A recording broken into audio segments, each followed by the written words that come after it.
Soft I look একটা নিয়ে এসেছি আবারও। দেখো মরফির এই আইশ্যাডো প্যালেট থেকে প্রথমে সফট একটা ব্রাউন কালার নিয়ে ক্রিজ লাইনটা ড্র করব।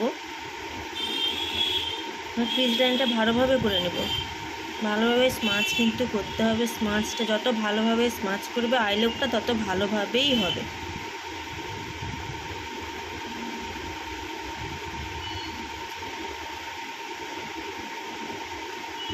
প্রথমে একটা হালকা কালারে নেব, তারপর তার থেকে একটু ডিপ কালারে নেব ব্রাউন কালারটা। দেখো যে কেউ এই আই লুকটা করতে পারবে। তোমরা নিজেরা কোথাও যাবে, বিয়ে বাড়ি, অনুষ্ঠান বাড়ি, যে কেউ করতে পারবে। নিউড কালারে একটা আই লুক করছে, দেখো খুব ইজি কিন্তু।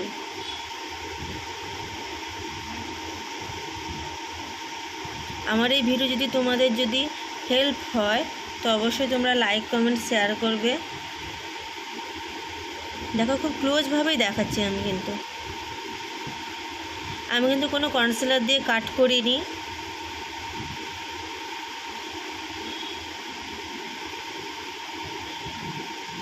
শুধু ব্রাউন কালার দিয়েই করেছি। দেখো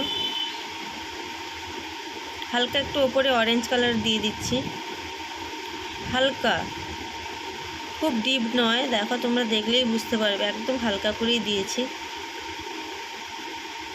এবারে আইব্রোর নিচে হাইলাইট করে নিচ্ছি। দেখো আমার আই মেকআপ কিন্তু কমপ্লিট।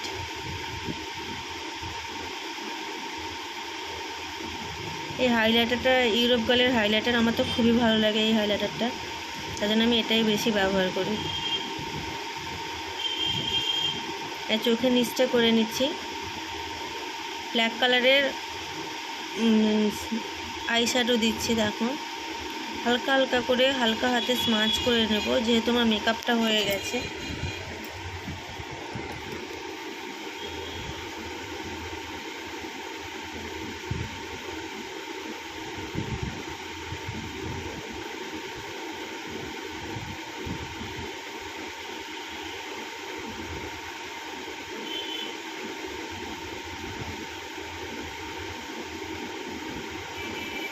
ভালোভাবে স্মাচ করতে হবে। দেখো হালকা হাতেই করতে হবে, যাতে এদিক ওদিক না লেগে যায়।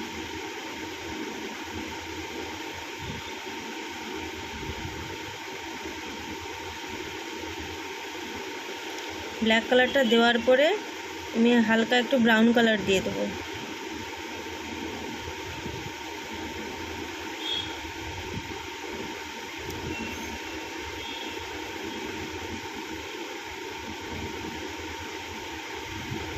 সামনে একটু হাইলাইট করে নিয়েছি আমি, এবার ল্যাসটা ভরে নিচ্ছি। দেখো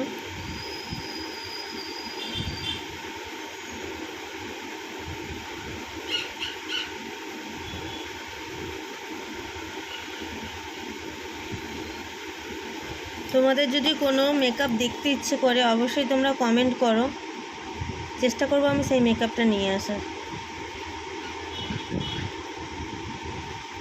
কী ধরনের মেকআপ দেখতে চাইছো অবশ্যই কমেন্ট করবে।